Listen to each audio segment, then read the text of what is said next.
Amém. Glória a Deus. Nada pode nos separar do amor de Deus. Louvado seja o nome do Senhor. Eu queria compartilhar uma passagem dos evangelhos que está em Lucas, capítulo 7, do verso 36 ao verso 50, que fala de uma mulher que ousou se aproximar de Jesus, apesar de ser uma pecadora, e o adorou de uma forma extraordinária. E Jesus disse que onde o evangelho fosse pregado, essa mulher seria mencionada por causa dessa atitude dela. O texto está em Lucas capítulo 7, do verso 36 ao verso 50, e eu quero ler junto com você. Amém? Abra sua Bíblia e vamos juntos fazer uma reflexão aqui nessa passagem tão linda, tão maravilhosa, que é inspiradora. Diz assim: um fariseu convidou Jesus para jantar.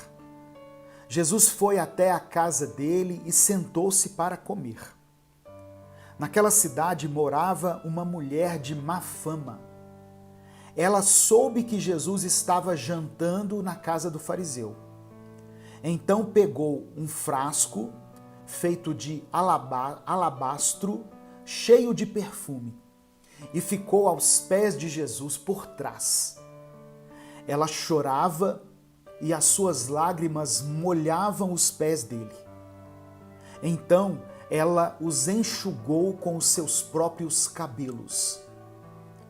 Ela beijava os pés de Jesus e derramava o perfume neles.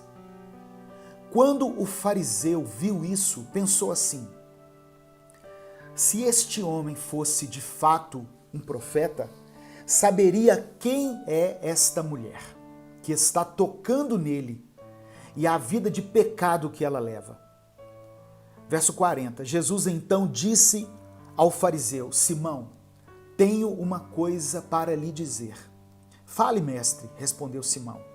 Jesus disse: 2 homens tinham uma dívida com um homem que costumava emprestar dinheiro. Um deles devia 500 moedas de prata e o outro 50. Mas nenhum dos dois podia pagar ao homem que havia emprestado. Preste atenção, irmãos. Nenhum dos dois podia pagar aquele homem que havia emprestado dinheiro. Então ele perdoou a dívida de cada um. Qual deles vai estimá-lo mais? Eu acho que é aquele que foi mais perdoado, respondeu Simão. Você está certo, disse Jesus. Então virou-se para a mulher e disse a Simão: você está vendo esta mulher? Quando entrei, você não me ofereceu água para lavar os pés, porém ela os lavou com as suas lágrimas e os enxugou com os seus cabelos. Você, Simão, não me beijou quando cheguei. Ela, porém, não para de beijar os meus pés desde que entrei. Você não pôs azeite perfumado na minha cabeça, porém ela derramou perfume nos meus pés. Eu afirmo a você, então, que o grande amor que ela mostrou prova que os seus muitos pecados já foram perdoados. Mas onde pouco é perdoado, pouco amor é mostrado. Então Jesus disse à mulher: os seus pecados estão perdoados. Os que estavam sentados à mesa começaram a perguntar: que homem é esse que até perdoa pecados? Mas Jesus disse à mulher: a sua fé salvou você. Vá em paz. Irmãos, eu amo as passagens dos evangelhos nas quais o próprio Jesus dá a explicação, porque elas dispensam comentários e elas já nos levam a interpretações, ao invés da gente ficar divagando, pensando, tentando entender o que aquilo quis dizer. Algumas passagens específicas dos evangelhos são explicadas pelo próprio Jesus, Lembra da passagem do semeador que saiu a semear? Jesus conta uma parábola e depois ele mesmo explica. E Jesus era muito didático. E aqui nessa passagem, Jesus estava jantando na casa de um fariseu. Nós temos que entender primeiro quem eram os fariseus. Os fariseus eram uma seita que havia em Israel, que era composta por pessoas que tinham uma fama de moralidade extrema. Os fariseus eram pessoas que guardavam a lei, que observavam a lei. Eles eram rigorosos cumpridores da lei. Eles davam os dízimos de forma assim muito correta. Eles iam no templo todos os dias. Eles eram retos, eram extremistas aos seus próprios olhos. Só que o problema dos fariseus é que eles achavam que eram mais santos que os outros. Parece muito com a igreja que nós conhecemos hoje, a igreja evangélica cristã que nós conhecemos hoje, que desconsidera as pessoas e se acha mais santa do que os outros. Então, Jesus estava na casa de um homem que fazia parte dessa seita chamada os fariseus. A cultura judaica, naquela época, tinha por costume saudar todo convidado com uma bacia de água e um pano. As pessoas que chegavam na casa de alguém eram saudadas, eram recebidas com uma bacia de água e um pano para lavar o pó dos pés das pessoas, porque não tinha estradas pavimentadas naquela época. Então, quando você andava por Jerusalém ou pelas cidades, né, aqui os estudiosos acreditam que Jesus estava na cidade de Naim, aquela cidade onde ele fez um milagre, né, da ressurreição. Lembra da viúva de Naim? Pois é, ele estava aqui nessa cidade. Então, era comum receber os visitantes com uma bacia de água e um pano. E o convidado também era saudado com um beijo de cada lado do rosto.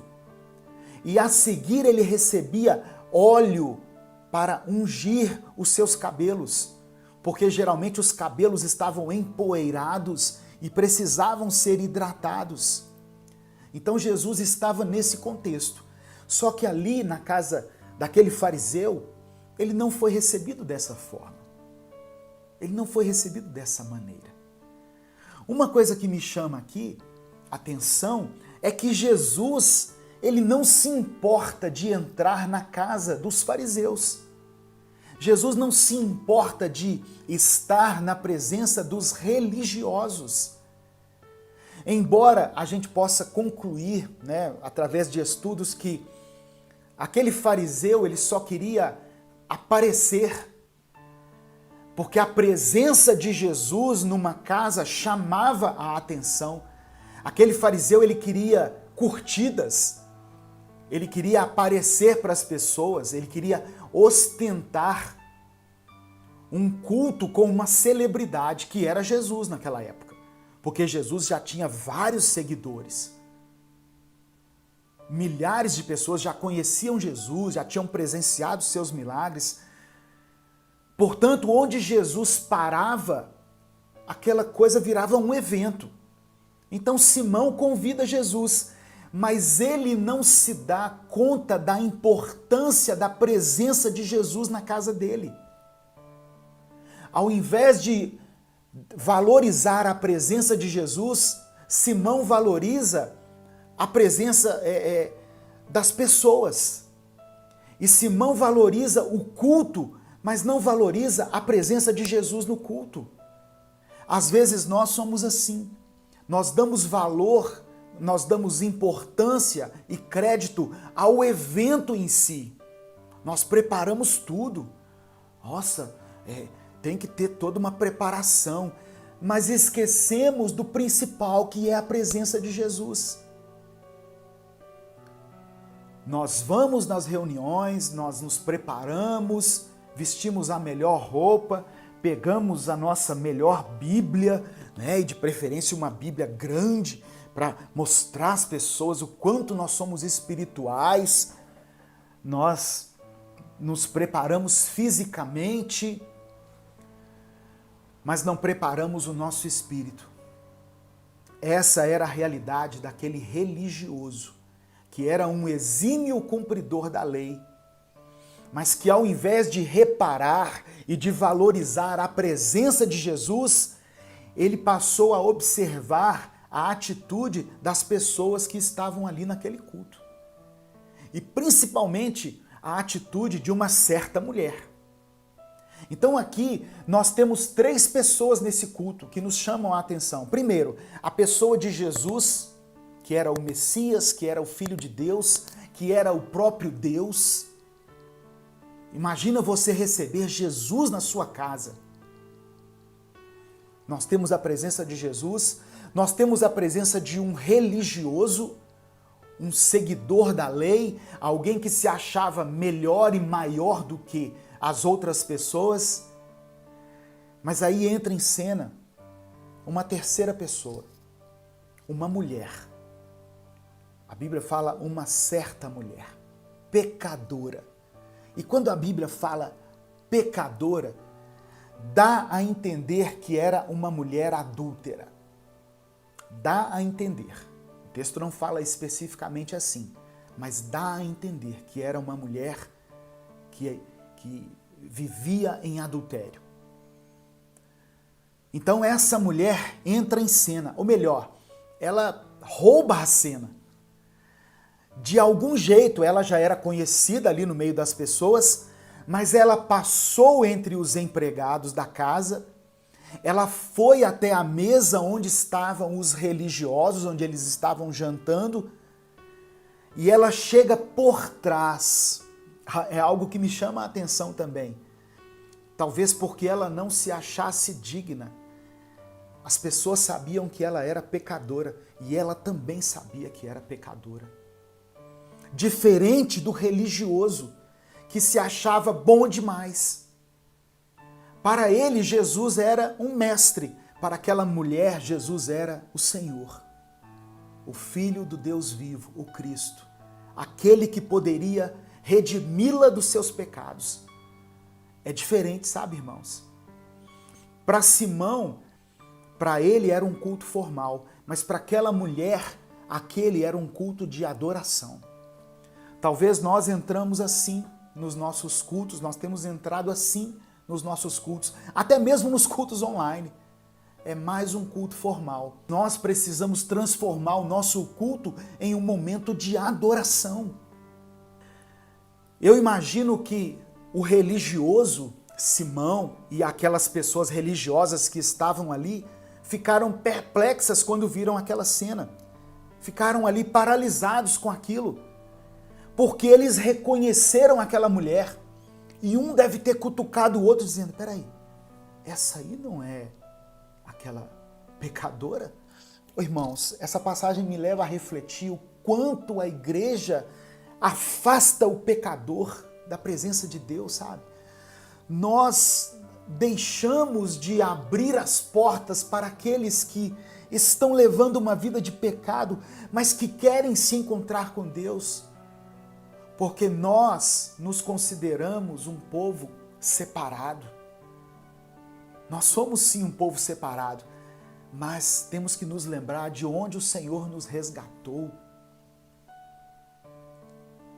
O problema é que o pecado daquela mulher incomodava aquela sociedade, mais do que os pecados dos religiosos. Ah, pastor, mas eles não eram religiosos, cumpridores da lei? Sim, mas aos olhos de Deus, todos nós somos pecadores. O apóstolo Paulo escreveu em Romanos capítulo 3, verso 23, que todos pecaram e destituídos estão da glória de Deus. Aos olhos do Senhor, todos nós somos pecadores.